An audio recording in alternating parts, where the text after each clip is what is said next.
और भगवान महावीर ने भी किया है।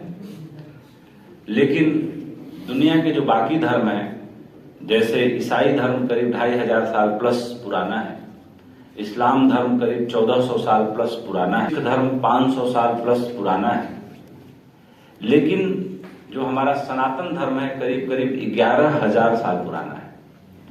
और बौद्ध धर्म और जैन धर्म मोक्ष की बात इसलिए कर पाए कि इन धर्मों को करीब करीब 7000 साल का पुराना अनुभव मिला, क्योंकि 3500 साल पुराने तो ये धर्म है ही, उससे पहले 7000 साल पुराना अनुभव सनातन का इन धर्मों को हस्तांतरित हुआ, जिसमें हिंदू धर्म भी है, बौद्ध धर्म भी है, जैन धर्म भी है।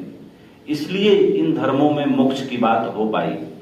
बाकी धर्मों की जो लंबाई और गहराई है और जो समय की लंबाई गहराई इन धर्मों को मिलनी चाहिए, वो इनको नहीं मिल पाई। इसलिए इस्लाम में भी जो सारा भटकाव है वो जन्नत की हूरों तक ही आकर रुक जाता है, उसके आगे वो भी बात नहीं करते, उसके आगे की सीढ़ी वो भी नहीं चाहते। लेकिन इसके विरुद्ध आध्यात्म एक जीवन पद्धति है।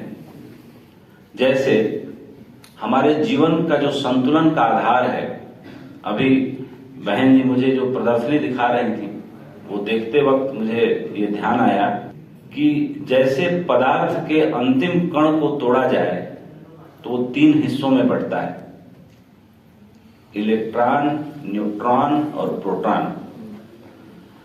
जैसे हमारे हिंदू धर्म में ब्रह्मा विष्णु महेश, जैसे हमारे गुणों में रजोगुण, तमोगुण और सतोगुण, तो अगर इन तीनों की बात किया जाए तो एक है जो डिस्ट्रॉयर है, जो शंकर के रूप में हम जानते हैं, एक सृजन करता है जिनको हम ब्रह्मा के रूप में जानते हैं, और एक सस्टेन करने वाले हैं, दोनों के बीच संतुलन साधने वाले हैं, वो हैं भगवान विष्णु, उनको हम विष्णु के रूप में जानते हैं।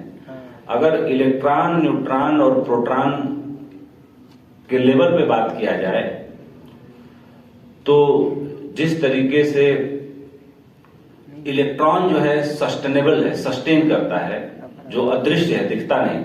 अभी दुनिया में कोई ऐसा तरीका नहीं ढूंढा जा सका, कोई फिजिसिस्ट ये नहीं बता पाया कि कैसे इलेक्ट्रॉन को देखा जा सकता है।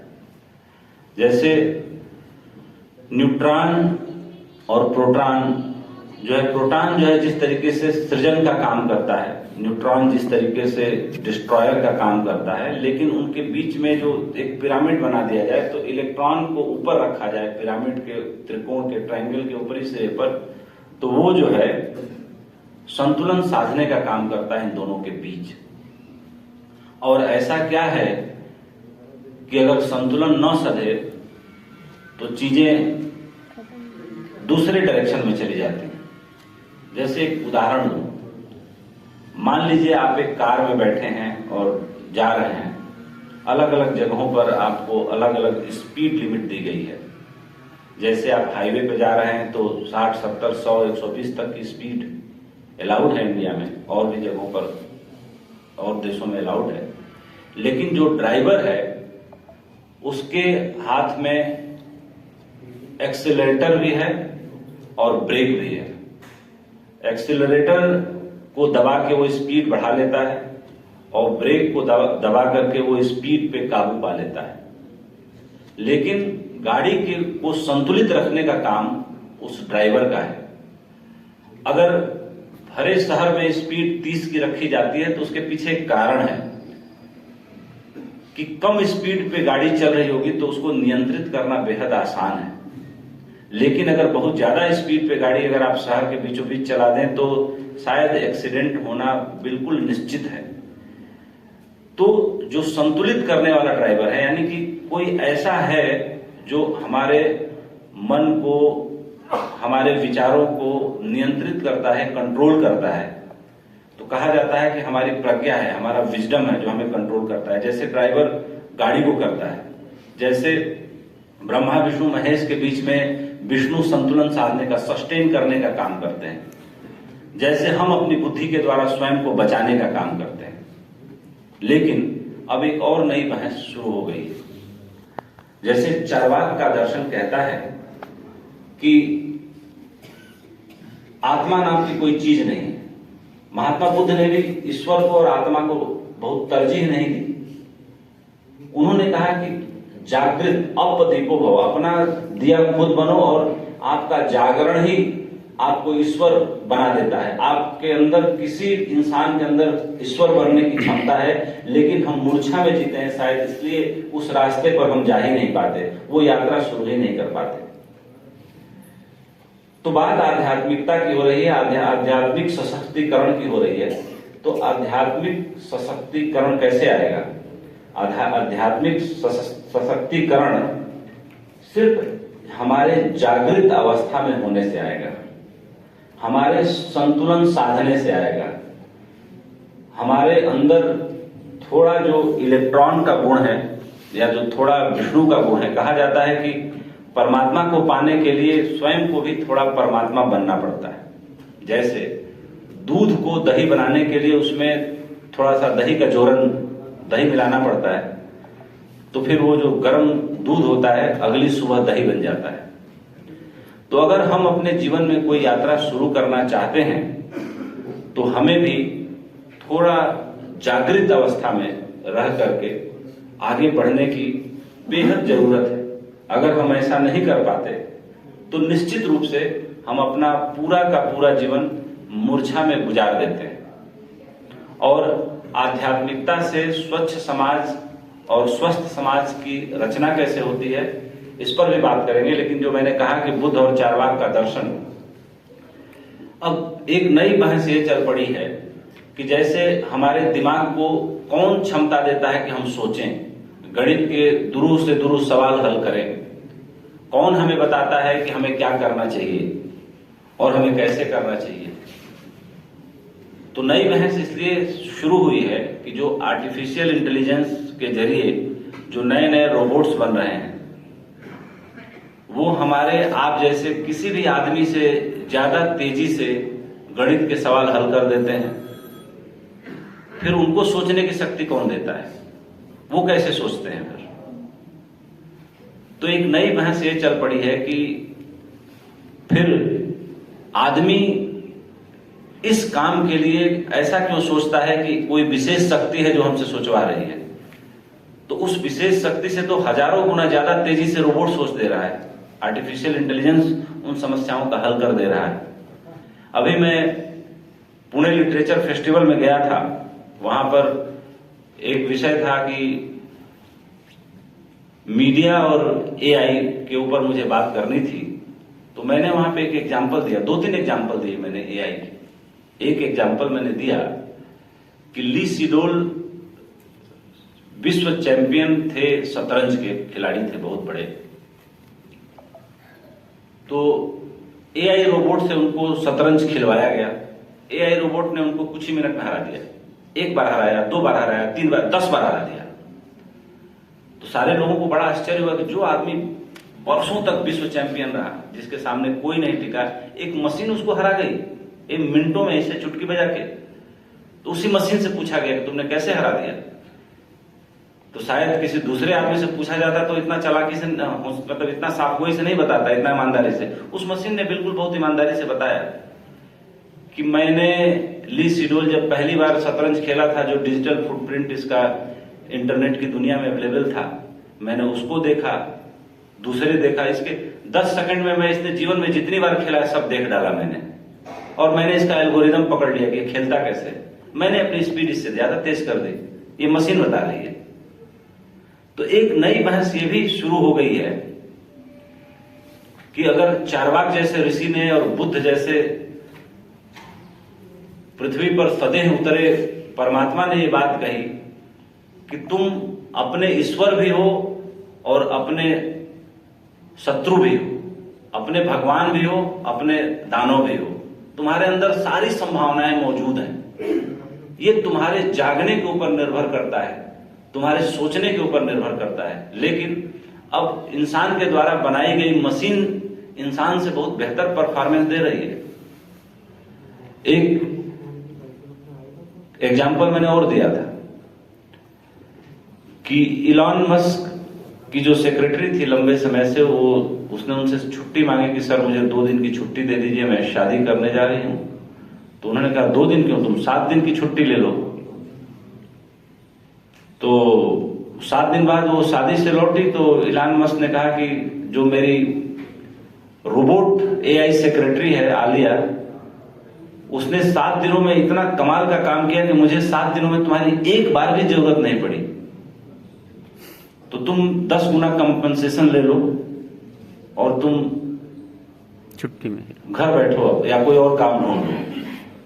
तो उन्होंने उसको 10 गुना कंपनसेशन दिया और वो अपना सारा काम बोला कि हैंडओवर और आलिया रोबोट को दे दो। तो मैं ये कहना चाहता हूं कि इन बिटवीन चीजें बहुत बदल रही हैं, समय बहुत तेजी से बदल रहा है और बदलते समय में चुनौतियां और ज्यादा बढ़ रही हैं। हाँ, ये जरूर है कि विज्ञान अभी तक इस बात के लिए सक्षम नहीं हो पाया है कि जो खाना दाल चावल हम खाते हैं और वो हमारे अंदर ऐसा मैकेनिज्म है कि हमारे रगों में वो खून बन के दौड़ने लगता है, प्लाज्मा बन के दौड़ने लगता है, अनेक तरह के एंजाइम बन जाते हैं। शायद अभी तक विज्ञान कोई ऐसी मशीन नहीं बना पाया कि जिसको दाल चावल खिला दिया जाए और उससे खून बन जाए। तो शायद ऐसा लगता है, या विज्ञान अभी तक कोई ऐसा रोबोट नहीं बना पाया जिसका अंगूठे का निशान, हम जितने 800 करोड़ लोग हैं पूरी दुनिया में, किसी एक आदमी का बायोमेट्रिक दूसरे आदमी के बायोमेट्रिक से मैच नहीं खाता। तो शायद कुछ ऐसी बातें हैं भी जो मुझे लगता है कि वैज्ञानिक उन रहस्यों को डिकोड करने में भी सक्षम नहीं हो पाए हैं। लेकिन एक धारणा ने हिंदुस्तान का बहुत नुकसान किया, और इतना नुकसान किया शायद कोई परमाणु बम भी अगर नागासाकी हिरोशिमा पे गिरा या हिंदुस्तान के किसी शहर पे गिरा होता तो इतना नुकसान नहीं हुआ होता, या महाभारत के युद्ध में भी इतना नुकसान नहीं हुआ। और वो ये धारणा है कि हम कभी बहुत बड़े वैज्ञानिक समाज थे, लेकिन समय के साथ साथ हम इतने अवैज्ञानिक होते चले गए, इतने मूढ़ होते चले गए कि हमने धर्म, धार्मिकता और आध्यात्मिकता, इन तीनों को तो बहुत बड़ा मानता हूं मैं वैज्ञानिक विचार को इन तीनों के सामने बहुत छोटा मानता हूं। हमने इन विचारों को तो छोड़ ही दिया, हमने वैज्ञानिक विचारों को भी छोड़ दिया, हमने वैज्ञानिकता को भी अपनाना छोड़ दिया, और हम लगातार 3000 सालों की गुलामी के कारण पूरे तरीके से बहुत ही गहरी मानसिक गुलामी में गिरते चले गए। और जो समाज बहुत डिप्राइव्ड हो, बहुत ज्यादा सताया गया हो, बहुत ज्यादा दबाया गया हो, वहां पर धर्म, आध्यात्म, कला, संस्कृति जो विकसित होती है वो भी खो जाती है, जैसे हमारे समाज में खो गई।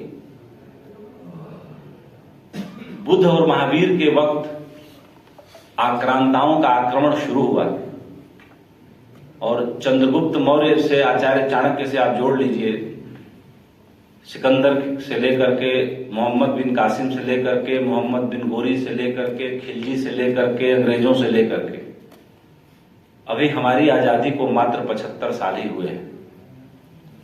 लेकिन अगर हम अपने अतीत की विरासत को देखते हैं तो हिंदुस्तान की धरती पर ऋषियों महर्षियों की वो परंपरा रही है जिसकी तुलना शायद विश्व की कोई धारा, कोई चमक, कोई वैज्ञानिकता नहीं कर सकती, लेकिन वो कभी रही। अल्लामा इकबाल ने लिखा कि कुछ बात है कि हस्ती मिटती नहीं हमारी, सदियों रहा है दुश्मन दौरे जहां हमारा। वो कभी था, कभी हमारी हस्ती थी, अब हस्ती है नहीं, अब कुछ बचा नहीं है उस तरह का। हम आज विश्व गुरु बनने की बात कर रहे हैं, ये बहुत अच्छी बात है, इसका मैं हमेशा हर मन से बोलता हूं कि स्वागत होना चाहिए। लेकिन हमें विश्व गुरु बनने की बात क्यों करनी पड़ रही है? क्यों? क्योंकि हम नहीं हैं। जो हम नहीं होते हम उसी की तरफ दौड़ते हैं। जो हमें नहीं मिलता वही हमें गहरे में आकर्षित करता है, जो हमें मिलता है पल भर में उसका आकर्षण खो जाता है। शायद इसीलिए कहावत बनी कि दूर के धूल सुहावने होते हैं।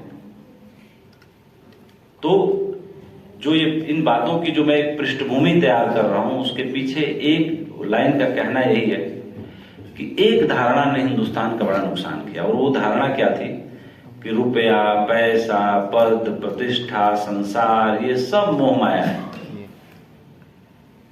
मोह माया कहने के लिए थोड़ा बहुत होना भी जरूरी है। अगर 10 रुपया हो तो तब पता चलना चाहिए कि 10 रुपए की क्या व्यर्थता है और क्या सार्थकता है। इस पूरे धारा पर एक ही आदमी को मैं मानता हूं, जिस आदमी ने कोई कुल नहीं पाया, खानदान नहीं पाया, मां नहीं पाई, बाप नहीं पाया, जमीन नहीं पाई, जायदाद नहीं पाया, कोई पद नहीं पाया, लेकिन परम पद पा लिया, वो है कबीर, जो सड़क किनारे मिले रामानंद को। लेकिन बाकी और कोई ऐसा नहीं है जिसके जीवन में मां नहीं थे, बाप नहीं थे, घर नहीं था, द्वार सबके पास थे। हमारे यहाँ के अधिकतर महापुरुष राजाओं के लड़के थे या बहुत अमीर लोगों के लड़के थे। उन्होंने ये समझा, बुद्ध ने राजमहल छोड़ दिया, सम्राट की गद्दी छोड़ दी। महावीर उस वक्त के सबसे अमीर आदमी के लड़के थे। आज अडानी अंबानी जी का जितना धन होगा उसमें 10 का मल्टीप्लाई कर लीजिए, उतने अमीर थे महावीर के पिताजी, उतने अमीर थे। पूरे एशिया महाद्वीप के सबसे अमीर आदमी थे। तो इन लोगों ने हमारे संसार से नाता तोड़ा, पशु पक्षियों से नाता जोड़ा, पेड़ पौधों से नाता जोड़ा, जंगलों से नाता जोड़ा, नदियों से नाता जोड़ा। उनको ये समझ में आ गया कि ये संसार में रहने वाले लोग बड़े क्षुद्र और बहुत ही व्यर्थतम है। मैं मानता हूं कि मनुष्यता का ये बड़ा गहरा से गहरा अपमान है, लेकिन बुद्ध और महावीर ने ये साबित किया अपने तप से, जप से और अपनी उपलब्धियों से और अपने ज्ञान से कि जहां वो रहते थे वहां रह के पाया नहीं जा सकता था। लेकिन यशोधरा और बुद्ध का संवाद भी एक अर्थों में बड़ा कीमती है। यशोधरा ने बुद्ध से 2 ही 3 सवाल पूछे और शायद बुद्ध पहली बार मौन रहे अपने पूरे जीवन। यशोधरा ने उनसे पूछा कि क्या आप हमको और राहुल को सोते हुए छोड़ के चले गए, आपको मेरे ऊपर इतना भरोसा नहीं था कि आप मानवता के कल्याण के लिए संकल्प लेके जा रहे थे तो मैं आपका रास्ता रोकती? क्या आप मानते नहीं कि मैं छत्राणी हूं? छत्राणियां तो अपने पतियों को तिलक लगा के विदा करते हैं युद्ध में जाने के लिए, और उनको पता भी होता है कि शायद मेरा पति वापस न लौटे। तो आपके जाते वक्त शायद मुझे भरोसा था कि आप युद्ध में तो नहीं जा रहे हैं, मानवता के कल्याण के लिए, ज्ञान प्राप्त के लिए जा रहे हैं, तो क्या आपको मेरे ऊपर इतना भी भरोसा नहीं था?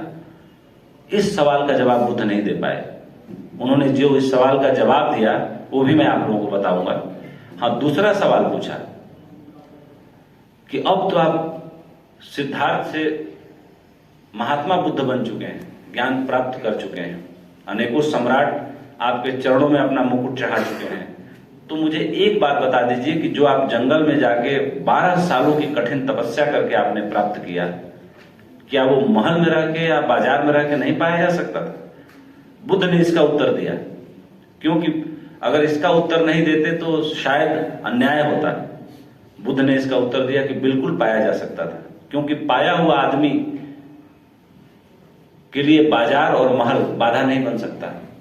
लेकिन पहले सवाल का उन्होंने उत्तर दिया कि शायद मुझे जलना ही था, शायद मुझे अपने को तपाना ही था, खपाना ही था, शायद मुझे ऐसा करना ही था, यही मेरी उस वक्त की समझ थी, इसलिए मुझे इस यात्रा को करना पड़ा। नहीं तो ये जरूर है कि जो जंगलों में रह के मैंने पाया, महल में भी रह के पाया जा सकता है।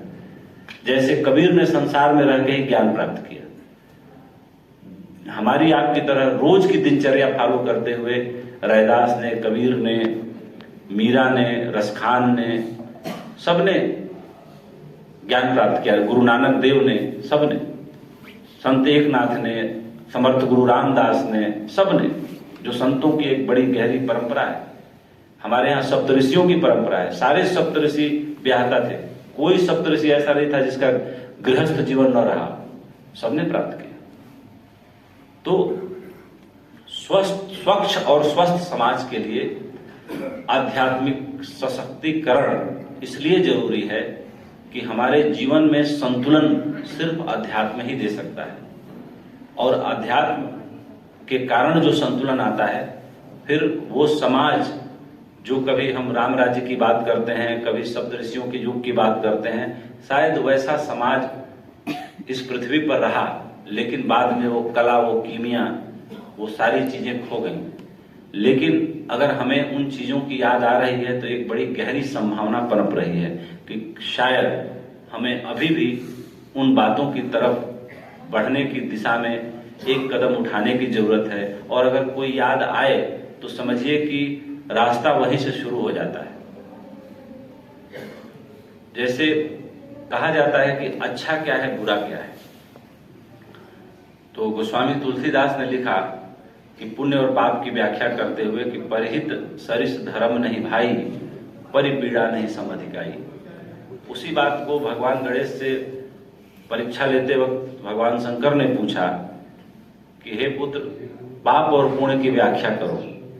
तो भगवान गणेश ने कहा कि परोपकार से बड़ा कोई पुण्य नहीं, और बेवजह किसी को तकलीफ देने से किसी के आंख में आंसू आ जाए, इससे बड़ा कोई पाप नहीं। उसी बात को गोस्वामी तुलसीदास जी ने लिखा कि परहित सरिस धर्म नहीं भाई, यानी परोपकार से बड़ा कोई धर्म नहीं, और पर पीड़ा यानी दूसरे को तकलीफ देने से बड़ा कोई पाप नहीं। तो कुल मिलाकर के हमें हमारे ऋषियों ने, महर्षियों ने, हमारे समाज के पथ प्रदर्शकों ने सब कुछ बना के, जैसे होता है ना, रेडी हैंडबुक दे दिया।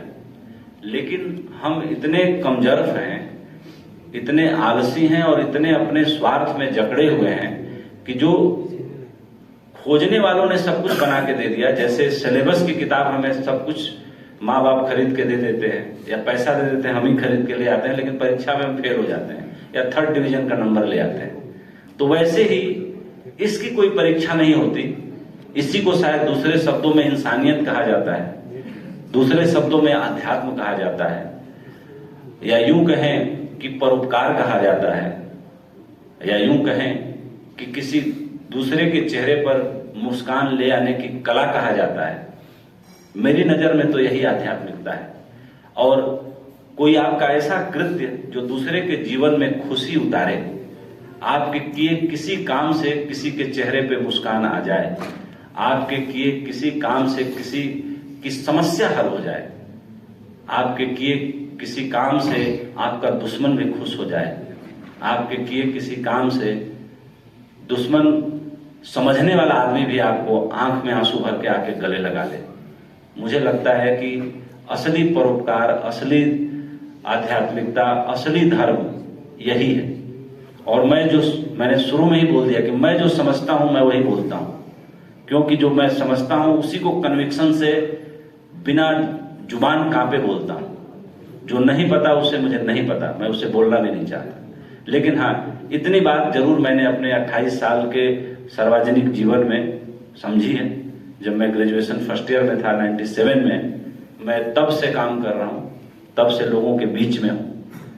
अब विषय आता है कि मीडिया की भूमिका। तो पहले ये समझ लेना चाहिए कि जो परमात्मा बता रहे थे कि कार्यपालिका, न्यायपालिका, विधायिका और प्रेस क्या है, तो कार्यपालिका, न्यायपालिका, विधायिका तो पहले से थे, हमसे पहले अमेरिका में, ब्रिटेन में सब थे। मैंने इंदौर के इसी प्रवीण खारीवाल जी ने जो एक आयोजन किया था, तो उसमें सबसे पहली बार बोला था कि प्रेस शब्द पैदा कहां से हुआ, कब आया ये प्रेस शब्द अस्तित्व में।